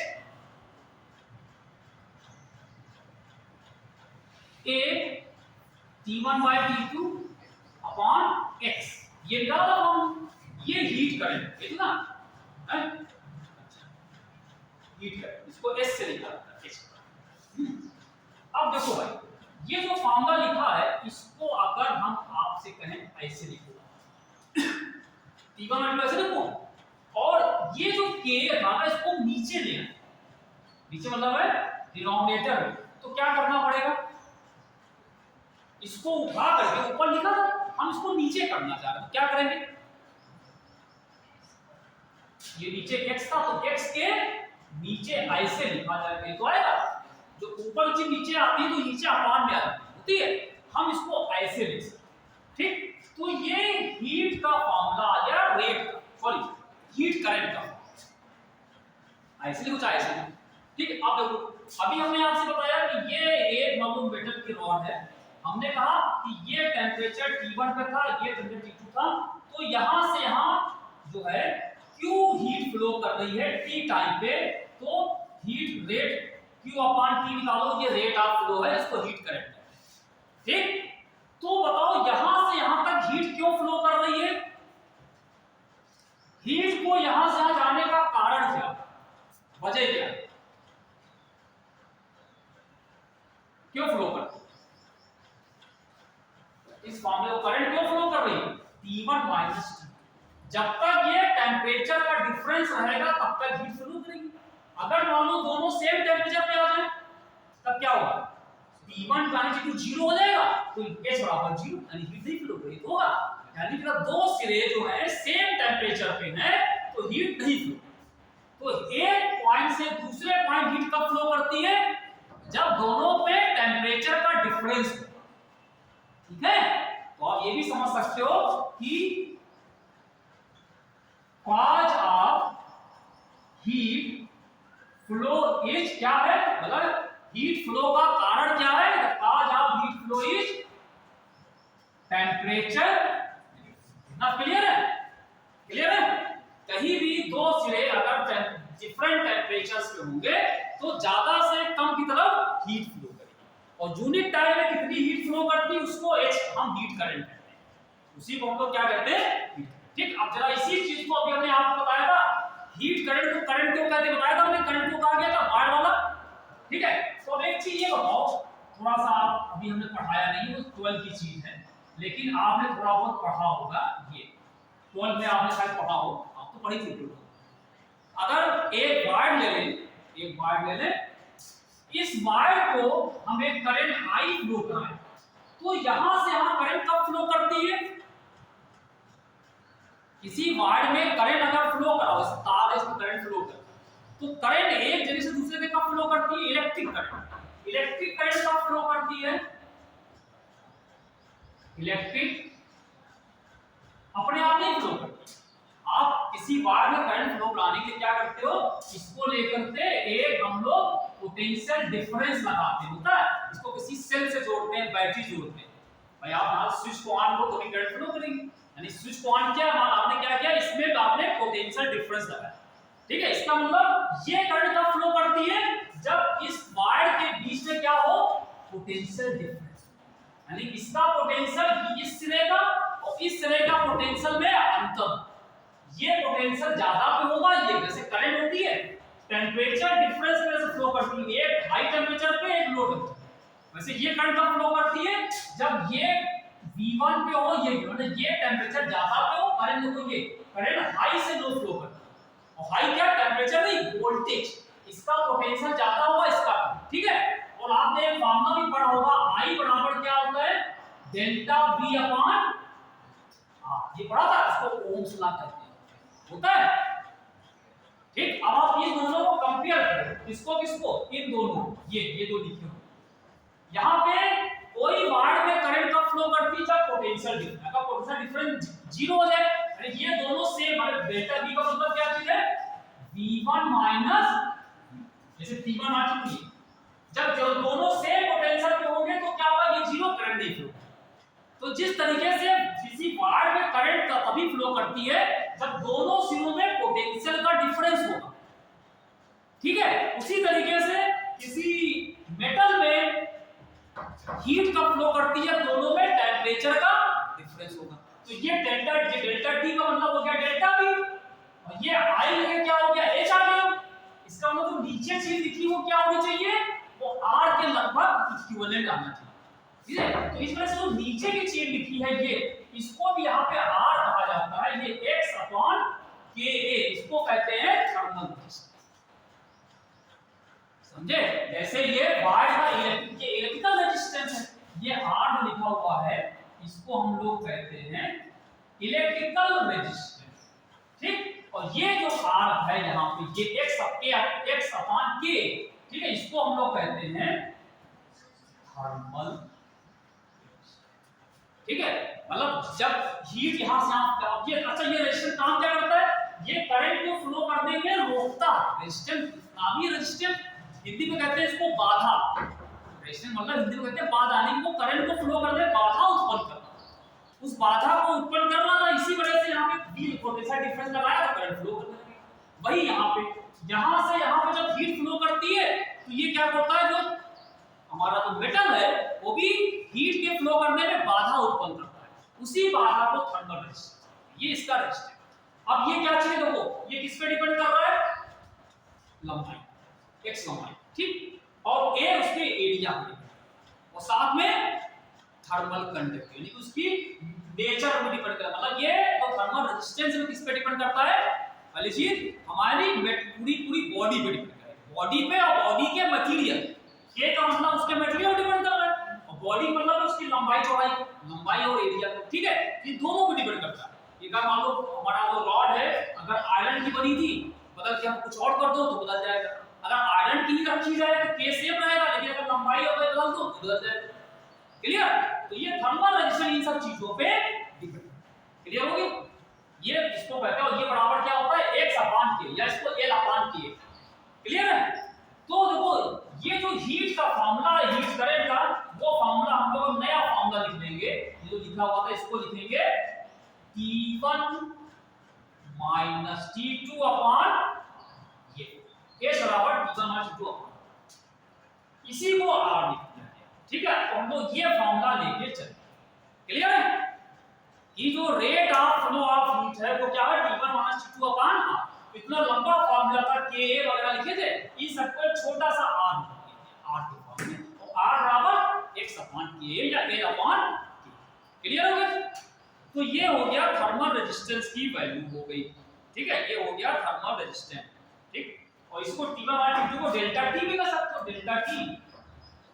delta T upon H बराबर ये आ जाएगा। अब जरा इस पे कोई सवाल हम देखते हैं, अगर सवाल है तो कराते, वरना हम कुछ और इसमें कराते हैं।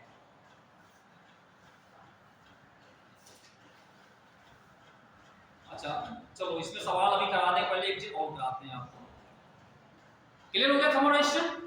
अब यहाँ पे कहते हैं अगर मान लो हमारे पास यहाँ पे दो रॉड है, ये हटा देते हैं, ठीक, समझिए। अगर सबसे पहले समझ लो कंसेप्ट क्या है, वो फिर आगे जैसे हमारे पास क्या किया हमने,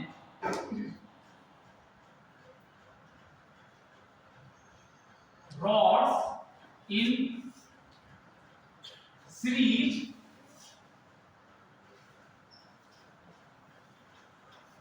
कॉम्बिनेशन, मतलब ये हुआ, मान लो वहां पर एक रॉड ये थी, एक रॉड, ठीक, इसका जो एरिया है ये कितना है, एक, इसका एरिया कितना हो गया, ठीक, और इसकी जो खुद की लंबाई थी वो कितनी थी, L1 लंबाई, ठीक है। अब उसके बाद में एक रॉड और ले ली, ठीक है, सेम मटेरियल थी, और उसका एरिया हम भी सेम रखा हम लोगों ने, ठीक है, लेकिन इसकी लंबाई कुछ L2 होगी, एरिया दोनों का सेम, हमने दो रॉड अलग अलग, एक रॉड हमने ले ली,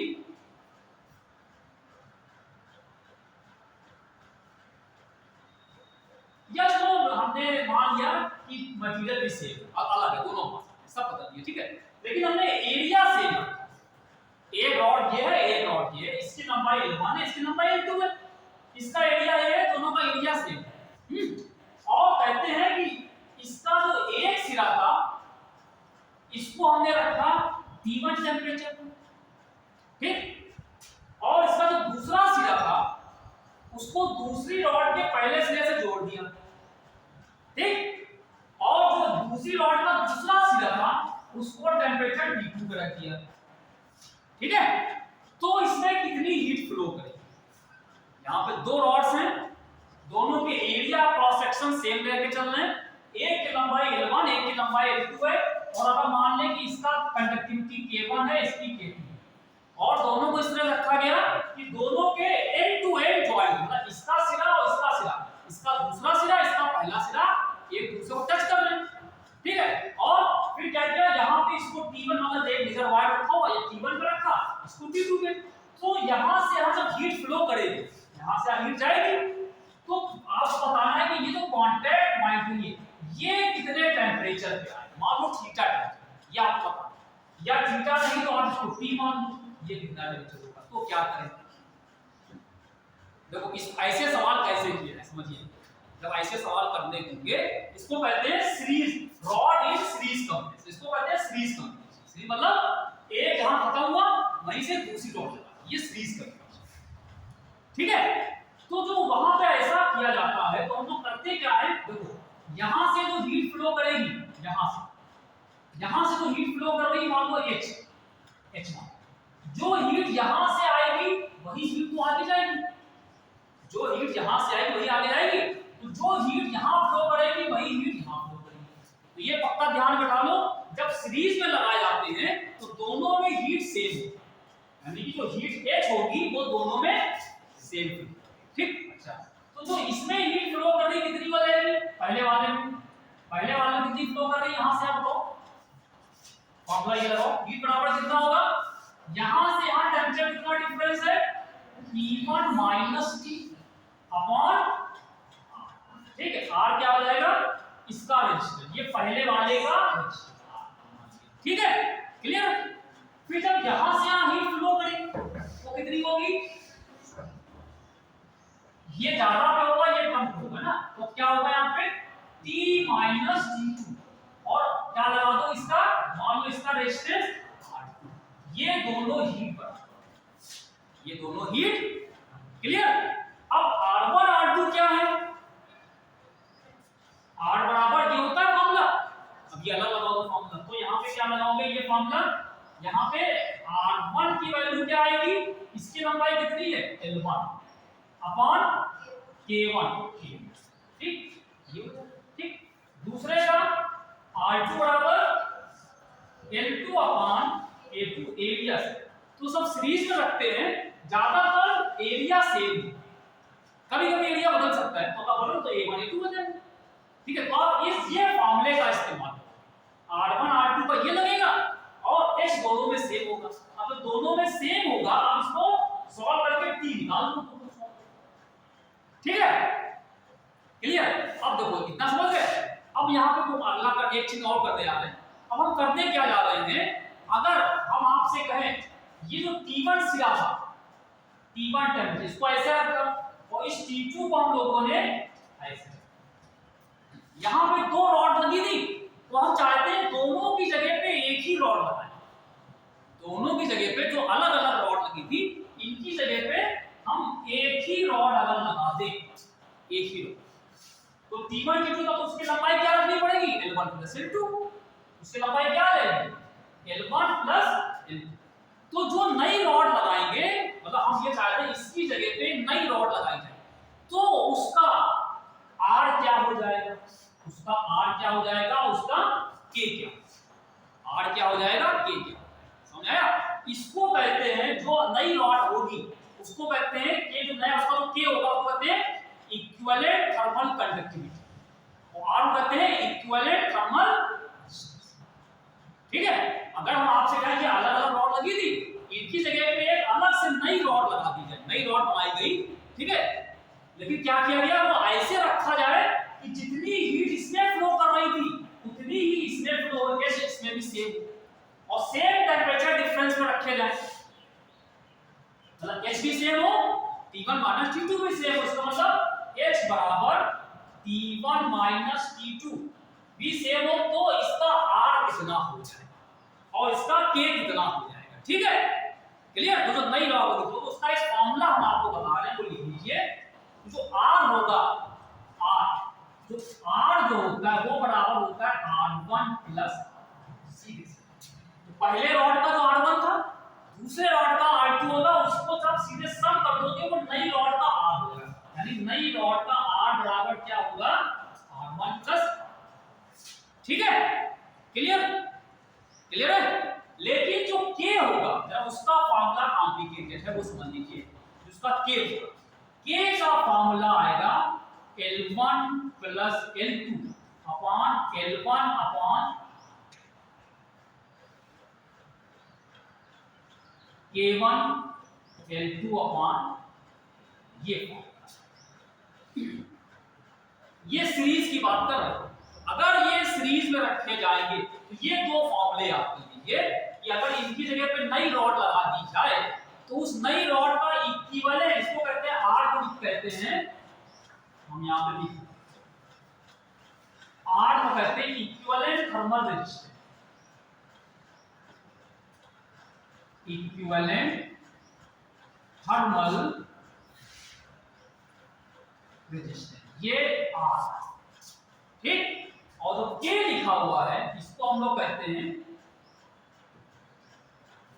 इक्विवेलेंट थर्मल कंडक्टिविटी,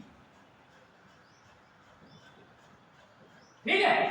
ये फॉर्मूला याद करना पड़ेगा। अब देखो यहां पे दो थी, अगर यहां पे दो से ज्यादा होगी तब क्या होता, दो से ज्यादा अगर हो तो क्या करोगे, कुछ नया नहीं करना है, इसी फॉर्मूले को बढ़ा दो आगे, इसी उड़ा दो, ठीक है।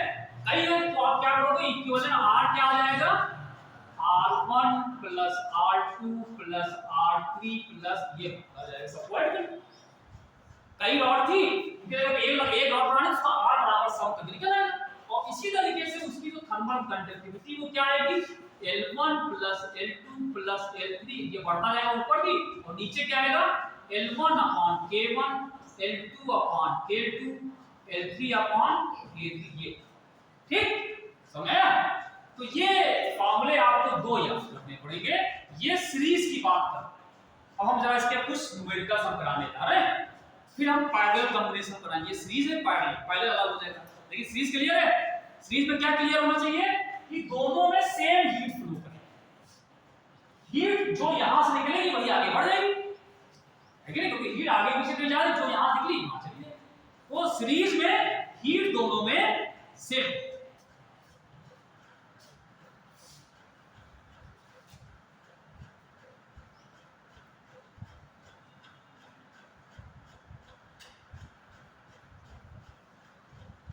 ठीक है भाई, चलो एक सिंपल सा सवाल पहले करते हैं, फिर हम आगे की बात करते हैं। ये फॉर्मूले इधर लिखे, छोटी ये हटा देते हैं इधर से। कह रहे हैं if two metallic metallic plates of equal thickness, two metallic plates of equal thickness and thermal conductivities K1 and K2, and thermal conductivities K1 and K2 are put together. If two metallic plates of equal thickness and thermal conductivities K1 and K2 are put together face to face, ठीक है, दोनों को face to face रख दिया गया, ये और ये दोनों रखे, and a common plate is constructed, इसको बना करके एक कॉमन प्लेट बनाई, मतलब दोनों को अलग अलग थी, ऐसे फेस टू फेस रख के एक नई प्लेट बना दी, common plate is constructed, then the equivalent thermal conductivity of this plate will be, then the equivalent thermal conductivity of this plate will be, तो इसकी इक्विवेलेंट थर्मल कंडक्टिविटी कितनी हो जाएगी? तो ऑप्शन है, पहला ऑप्शन कह रहा है K1 K2 upon K1 plus K2, पहला ऑप्शन। दूसरा option 2K1 K2 upon K1 K2, ठीक है। तीसरा ऑप्शन है K1 square K2 square 1/2 upon K1 K2, और फोर्थ ऑप्शन है K1 स्क्वायर K2 स्क्वायर की पावर 3/2 अपॉन 2K1।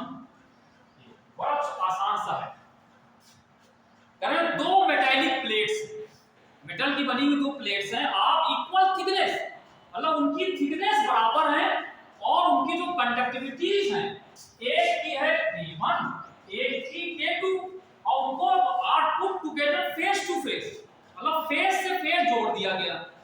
जैसे अगर मान लो आपसे कहें कि एक ये थी एक ये, ऐसे इसकी दोनों की थिकनेस बराबर, तो थिकनेस ये इसकी छिदी और इसकी दोनों की बराबर है, और ऐसे रख दिया गया, एक की कंडक्टिविटी K1 एक की K2, ठीक है, तो ये बना दिया गया। उससे अगर and a common plate is constructed, और इसको बना करके एक कॉमन प्लेट, मतलब एक नई प्लेट ऐसे बन गई जोड़ कर, तो जो नई प्लेट बनेगी उसकी K कितनी हो जाएगी?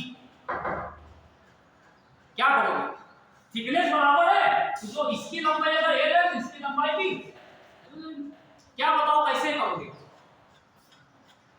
ये बाहर तो बैठ के स्मोकिंग कर रहे हैं,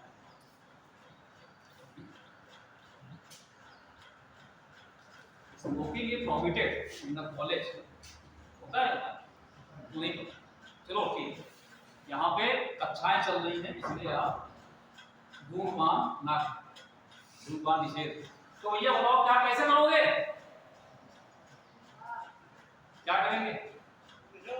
सीरीज में है दोनों, सीरीज में है तो के निकालना, के का फॉर्मूला सामने लिखा है, आप लंबाई को जोड़ दो, थिकनेस बराबर है तो दोनों लंबाई बराबर है, आप ये लगा दो फॉर्मूला सीधे, इसमें फॉर्मूला लिखा हुआ है, इक्विवेलेंट थर्मल कंडक्टिविटी निकालनी है ना, निकल आएगा क्यों? भैया कितना आएगा बताओ?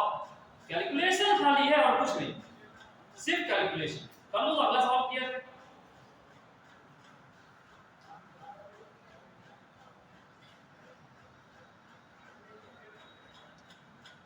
नहीं कर पाएंगे? ये लगाओ फॉर्मूला, L1 क्या रखें? L ही तो है, दूसरे का भी L, नीचे L1 L अपॉन K1, दूसरे का L अपॉन है, ठीक। अब क्या करें?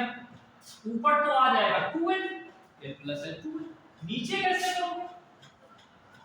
L upon K1 plus L upon K2 का एलसीएम लो, एलसीएम कैसे लेते हैं? आप एलसीएम लेना भैया, ये बड़ा है एलसीएम लेना, कैसे एलसीएम लिया जाएगा दोनों में?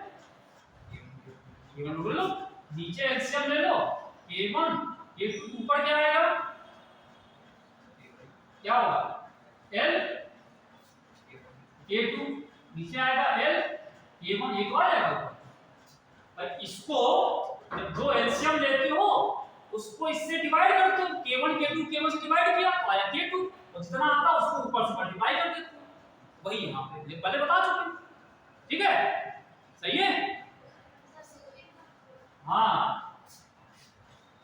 तो ये कितना आएगा फिर 2L, इसको ऊपर ले जाओगे, जहां ऊपर ले गए K1 K2 और नीचे क्या आएगा, इसमें L कॉमन है तो K1 plus K2 common L है, कट गया 2 K1 K2 upon K1 plus K2 आ गया, ये वाला है। ठीक है, कितना छोटा सवाल है ना।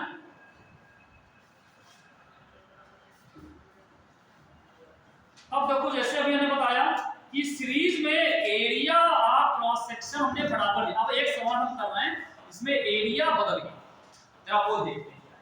ठीक,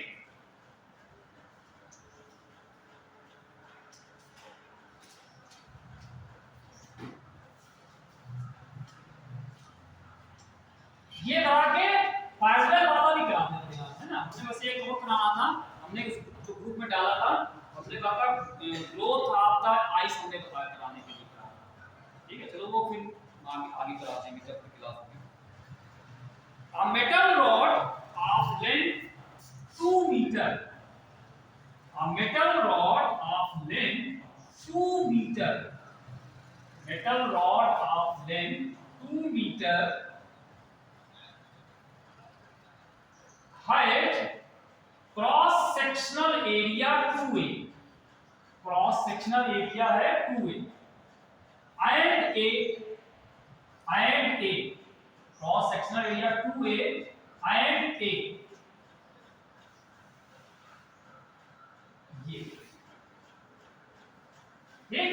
ये होगा कुछ इस तरीके से बना। एक मेटल की रॉड थी तो कह रहे उसका जो क्रॉस सेक्शनल एरिया था यहाँ पे इस जगह पे ये वाला, ये है 2A और इसका कितना हो गया A, थोड़ा सा नॉन यूनिफॉर्म है। यहाँ तक 2A एरिया है, ये पूरा एरिया कितना हो गया 2A और इसका एरिया हो गया A। अच्छा, as shown in figure, ये फिगर बना हुआ है और लेंथ कितनी इसकी, टोटल जो इसकी लंबाई है ये 2 मीटर की लंबाई, 2 मीटर लंबाई। ठीक, अच्छा फिगर है the ends are maintain at temperatures 170 degree, the ends are maintain at temperature, इसको मेंटेन किया गया 100 डिग्री सेंटीग्रेड पे, ठीक, और इसको रखा गया 70 डिग्री सेंटीग्रेड पे। इसके जो सिरे हैं देखो ये पूरी एक रॉड है, लेकिन यहां तक इसका एरिया 2A चल रहा था, यहां से A आ गया, है ना। तो उसके दोनों सिरों पे एक को 100 पे रखा गया, दूसरे को 70 पे। तो करेंगे temperature at the middle point, जो मिडिल पॉइंट इसको C कहा गया, इसका टेंपरेचर बताओ। The temperature of the middle point C is, C का टेंपरेचर बताना। तो C का टेंपरेचर देखो option 80 degree centigrade, 85 degree centigrade, तीसरा है 90 डिग्री सेंटीग्रेड और एक है 95 डिग्री। कौन सा होगा ये 20 का बताना है। देखो सामने ये भी लिखा हुआ 2 मीटर पूरी लंबाई थी, लेकिन यहां से यहां तक 1 मीटर है और यहां से यहां तक 1, ये 1 मीटर है और ये 1, ये मिलकर 2 मीटर। ठीक है, तो इसका 20 वाला इसका आपको इसका जो C है ये पॉइंट मिडिल पॉइंट, इसका टेंपरेचर बताना है। क्या करा जाए बताओ, क्या करें बताओ।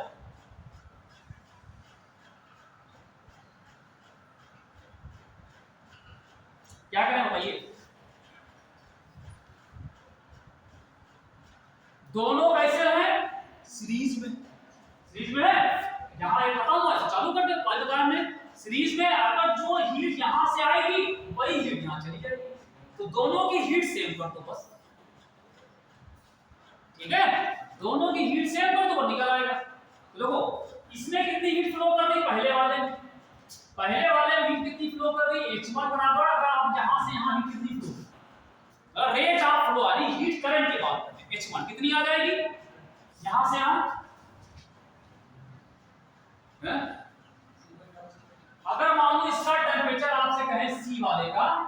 थीटा मान लें थोड़ी देर के लिए या t मान। तो यहां से यहां कितनी हीट फ्लो हुई 100 माइनस थीटा अपॉन पहले वाले का r1 है ना, क्लियर है कि नहीं? ठीक है चलो भाई कोई बात नहीं। और जहां पे r1 कितना आ जाएगा r1 बराबर l, इसकी लंबाई कितनी है 1 मीटर, 1 l हो गया upon k into l। k पता नहीं है, k दिया इसमें, k दिया नहीं दिया, चलो k को k ही मान लेते हैं। इसका एरिया कितना है 2a, इसका एरिया 2a है ना, तो ये आ जाएगा पहले वाले। क्लियर हो गया? तो दूसरे को तो यहां से यहां कितनी हीट ट्रांसफर हुई हाँ थीटा माइनस 70 अपॉन, क्लियर? लेकिन दूसरे का R2 बताओ ये कितना होगा, लंबाई इसकी बनी 1 अपॉन k, इसका एरिया हो गया 1 हो गया। अब कह रहे जो हीट यहां से निकलेगी वही यहां जाएगी। घबराओ नहीं, कोई टेंशन वाली बात नहीं है, बारिश अभी उसके ऊपर, ठीक है? ये यहाँ पे जो हीट यहाँ से आ रही है वो हीट यहाँ चली जाएगी, तो क्या करो दोनों की हीट को तो बराबर करने का मतलब क्या होगा 100 minus theta upon r1 theta minus 70। अगर वो बारिश होगी तो बढ़िया और पढ़ाएंगे, पूरा आज ही निपटा लेते, बैठे जाओगे कहाँ आप भीगोगे तो ये बैठे रहना, हमारा काम तुम्हारा काम, कोई प्रॉब्लम नहीं है, ठीक है? थोड़ा इंतजार कर लेते हैं, अब आप उसको छोड़ दें, इन जाओ रास्ते में, बारिश में फायदा क्या रास्ते, इसलिए वहां खड़े रहोगे वहीं पे, ऐसे यहाँ को टाइम का यूटिलाइजेशन तो होगा, टाइम यूटिलाइज होगा, यहाँ बैठो कम से कम तो आपको आउटपुट मिल रहा है ना, बाहर भीगो क्या करें, इससे बड़ा तो यही भीगने से बच रहे हो, आपको एक कुछ पॉजिटिव चीज ही मिल रही है, तो इसलिए आप थोड़े वेट करो। अगर नहीं होती बारिश तो छोड़ देंगे तुम लोग, बारिश होती तो पढ़ाते रहेंगे, कोई टेंशन है ना। तो ये यहाँ पे R, अब यहाँ पे R1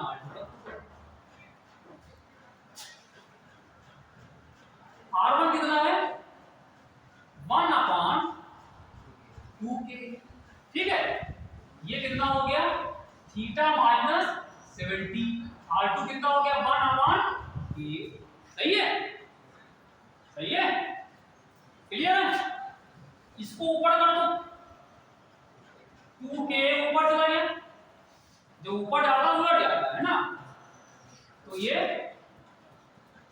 हो गया, ये ऊपर जाएगा k theta minus 70, k cut कर, ठीक? अब इसको 2 बचा यहाँ पे, 2 का मल्टीप्लाई सिंपल सा, 2 से मल्टीप्लाई कितना आएगा 200 माइनस 2 थीटा, यहाँ पे थीटा माइनस 70, ठीक है? बारिश में चिंता ना करो, आंधी उड़ जाएगा, ये आ जाएगा। अच्छा अब देखो यहाँ पे क्या करें, इस 70 को इधर ले आइए, इस 2 थीटा को इधर ले जाइए, माइनस में 70 था इधर आएगा, हाँ प्लस में आ जाएगा, और ये 2 थीटा प्लस थीटा, ये 3 थीटा, और ये कितना आया 270 बराबर 3 थीटा, तो थीटा बराबर 270 बटे 3 कितना आया 90 डिग्री से, ठीक है? तो ये है इस तरह का सवाल, यहाँ पे एरिया लेकिन सीरीज में थे, तो हमने ये सवाल देखो R1 R2 करने से कैलकुलेशन आसान होता है, क्योंकि अभी आप यहाँ पे इसका फॉर्मूला लगाते k a थीटा मान थीटा 2 अपॉन l लगते, इसकी जगह हमने R1 R2 कर दिया, वो आसान हो गया, ठीक है? थर्मल रेजिस्टेंस का यूज करके जो हमारा कॉम्प्लिकेटेड कैलकुलेशन आ रहा था वो इजी फॉर्म में चला, ठीक है? बस R1 का ये फॉर्मूला याद रखो, R बराबर L बाई K से पता है तो K दोनों एक ही मटेरियल के बने, तो K दोनों का सेम होगा, K के दोनों सेम हो गया, ठीक है? चलो भाई अब आते हैं, अगर यही सीरीज तो यहाँ पे रॉड थी, अगर ये सीरीज ना होकर के पैरेलल में होती, अगर इनको हम पैरेलल में, आपको पैरेलल क्या होता है, पैरेलल मतलब होता है समानांतर लगाना, समानांतर में क्या होगा, समानांतर में क्या होगा जरा वो देखते हैं, देखो भैया समानांतर में क्या होगा, क्या बढ़िया मजा, ठीक? अभी तो बाहर होते हैं मजा का सजा हो जाता है, ठीक है होते, ठीक है? तो जब तो अगर हम छोड़ दो रास्ते में बारिश होगी तो कैसे जाओगे?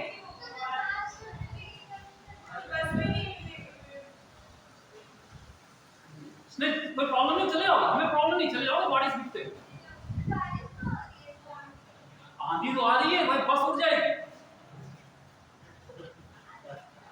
हमने क्या करा था उसमें, छत उड़ जाती है तो क्या किया जाए? आप थोड़ा सा लेट शुरू किया, 10 मिनट लेट आए थे ना, उसका ध्यान रखो। क्या करना है, छोड़ना क्या?